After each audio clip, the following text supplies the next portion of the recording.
Hi అండి. నేనైతే ఈరోజు కొబ్బరి పచ్చడి చేద్దాం అనుకుంటానండి.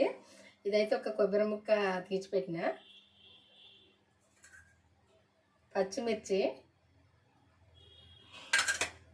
కొంచెం చింతపండు, ఇందులో ఉల్లిపాయ, కొంచెం జీలకర్ర.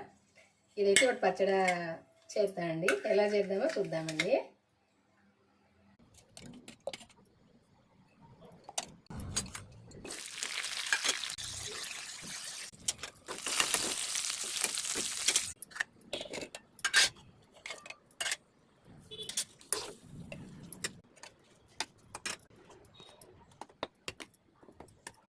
కొబ్బరి పచ్చడి అయితే రెడీ అయిందండి.